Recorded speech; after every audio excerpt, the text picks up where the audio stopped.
Together again, the re-emergence of a unified China.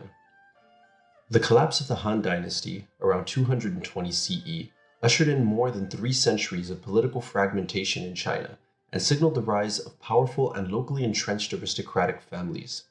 It also meant the incursion of northern nomads, many of whom learned Chinese, dressed like Chinese, married into Chinese families, and governed northern regions of the country in a Chinese fashion. Such conditions of disunity, unnatural in the eyes of many thoughtful Chinese, discredited Confucianism and opened the door to a greater acceptance of Buddhism and Taoism among the elite. Those centuries also witnessed substantial Chinese migration southward toward the Yangtze River Valley, a movement of people that gave southern China some 60% of the country's population by 1000 CE. That movement of Chinese people, accompanied by their intensive agriculture, set in motion a vast environmental transformation, marked by the destruction of the old-growth forests that once covered much of the country and the retreat of the elephants that had inhabited those lands. Around 800 CE, the Chinese official and writer Liu Zongyuan lamented what was happening. A tumbled confusion of lumber as flames on the hillside crackle.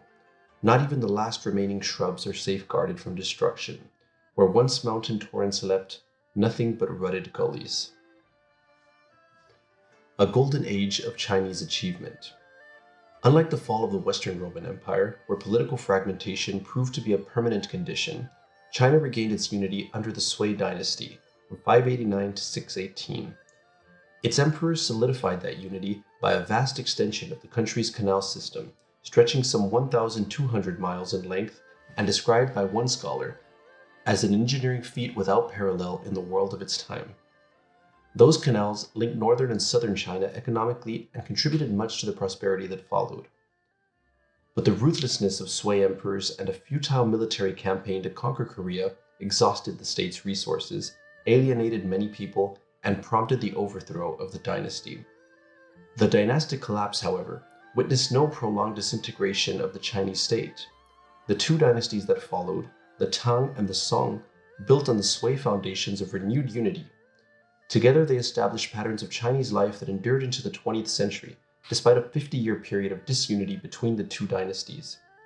Culturally, this era has long been regarded as a golden age of arts and literature, setting standards and excellence in poetry, landscape painting, and ceramics.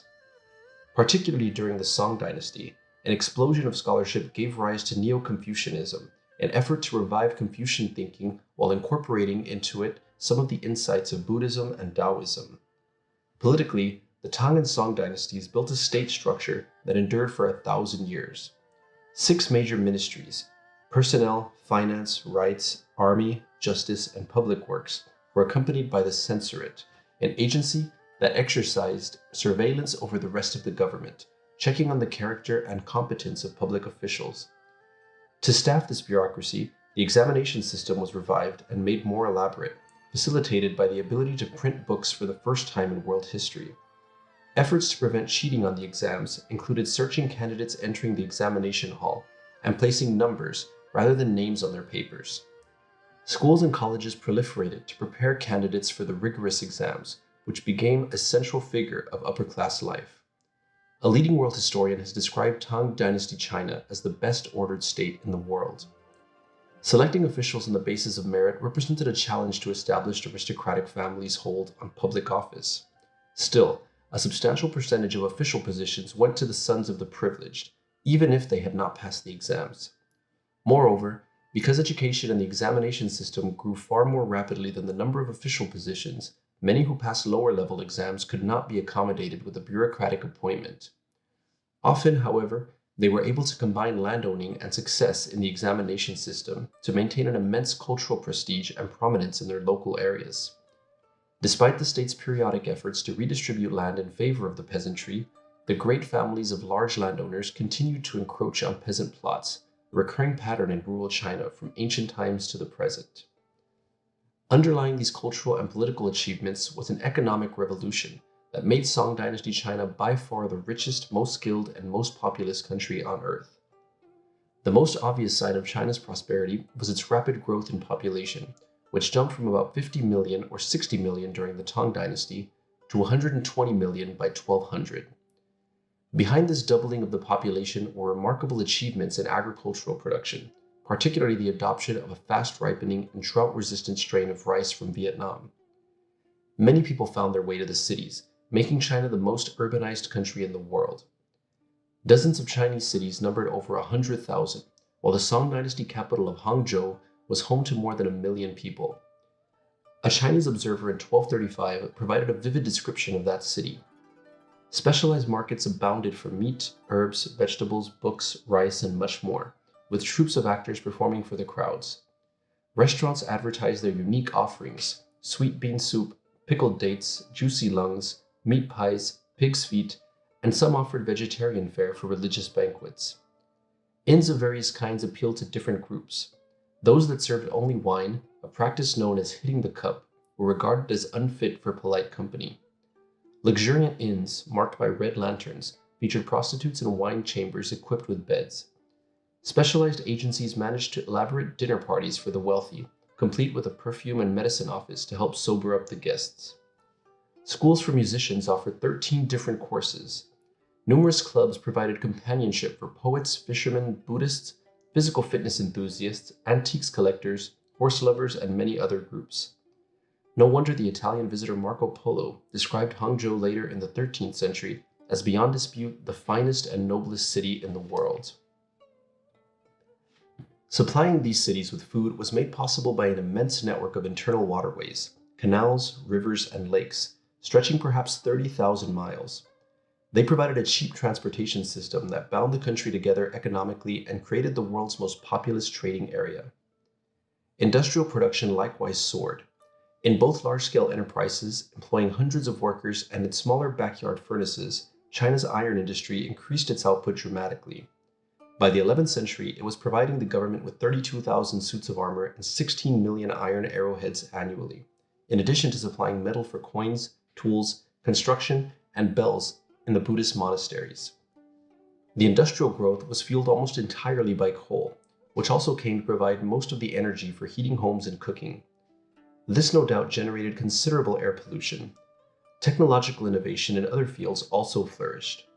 Inventions in printing, both woodblock and movable type, generated the world's first printed books, and by 1000, relatively cheap books on religious, agricultural, mathematical, and medical topics became widely available in China.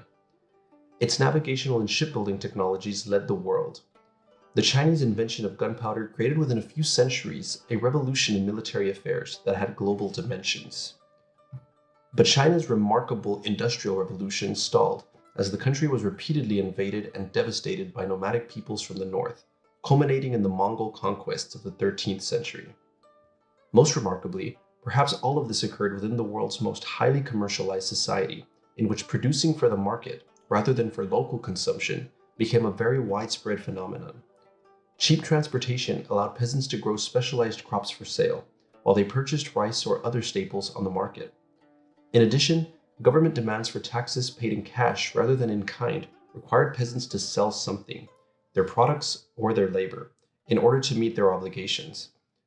The growing use of paper money, as well as financial instruments such as letters of credit and promissory notes, further contributed to the commercialization of Chinese society. Two prominent scholars have described the outcome. Output increased, population grew, skills multiplied, and a burst of inventiveness made Song China far wealthier than ever before, or than any of its contemporaries. Women in the Song Dynasty. The golden age of Song Dynasty China was perhaps less than golden for many of its women, for that era marked yet another turning point in the history of Chinese patriarchy. Under the influence of steppe nomads, whose women led less restricted lives, elite Chinese women of the Tang Dynasty era, at least in the north, had participated in social life with greater freedom than in earlier times. Paintings and statues show aristocratic women riding horses, while the Queen Mother of the West, a Taoist deity, was widely worshipped by female Taoist priests and practitioners. By the Song Dynasty, however, a reviving Confucianism and rapid economic growth seemed to tighten patriarchal restrictions on women and to restore some of their earlier Han Dynasty notions of female submission and passivity. Once again, Confucian writers highlighted the subordination of women to men and the need to keep males and females separate in every domain of life. The Song Dynasty historian and scholar Sima Guang summed up the prevailing view. The boy leads the girl, the girl follows the boy. The duty of husbands to be resolute and wives to be docile begins with this. For men, masculinity came to be defined less in terms of horseback riding, athleticism, and the warrior values of northern nomads, and more in terms of the refined pursuits of calligraphy, scholarship, painting, and poetry. Corresponding views of feminine qualities emphasized women's weakness, reticence, and delicacy. Women's were also frequently viewed as a distraction to men's pursuit of a contemplative and introspective life. The remarriage of widows, though legally permissible, was increasingly condemned for to walk through 2 courtyards is a source of shame for a woman. The most compelling expression of a tightening patriarchy lay in foot binding. Apparently beginning among dancers and courtesans in the 10th or 11th century CE, this practice involved the tight wrapping of young girls' feet, usually breaking the bones of the foot and causing intense pain. During and after the Song dynasty, foot binding found general acceptance among elite families and later became even more widespread in Chinese society. It was associated with new images of female beauty and eroticism that emphasized small size, frailty, and deference, and served to keep women restricted to the inner quarters, where Confucian tradition asserted that they belong. Many mothers imposed this painful procedure on their daughters, perhaps to enhance their marriage prospects and to assist them in competing with concubines for the attention of their husbands. For many women, it became a rite of passage, and their tiny feet and the beautiful slippers that encased them became a source of some pride, even a topic of poetry for some literate women. Foot binding also served to distinguish Chinese women from their barbarian counterparts and elite women from commoners and peasants. Furthermore, a rapidly commercializing economy undermined the position of women in the textile industry. Urban workshops and state factories run by men increasingly took over the skilled tasks of weaving textiles, especially silk, which had previously been the work of rural women in their homes. Although these women continued to tend silkworms and spin silk thread, they had lost the more lucrative income-generating work of weaving silk fabrics. But as their economic role in textile production declined, other opportunities beckoned in an increasingly prosperous Song China. In the cities, women operated restaurants, sold fish and vegetables, and worked as maids, cooks, and dressmakers. The growing prosperity of elite families funneled increasing numbers of women into roles as concubines, entertainers, courtesans, and prostitutes. Their ready availability surely reduced the ability of wives to negotiate as equals with their husbands, setting women against one another and creating endless household jealousies. In other ways, the Song dynasty witnessed more positive trends in the lives of women. Their property rights expanded, allowing women to control their own dowries and to inherit property from their families. Neither in earlier nor in later periods, writes one scholar, did as much property pass through women's hands as during the Song dynasty. Furthermore, lower-ranking but ambitious officials strongly urged the education of women so that they might more effectively raise their sons and increase the family fortune. Song dynasty China, in short, offered a mixture of tightening restrictions and new opportunities to its women.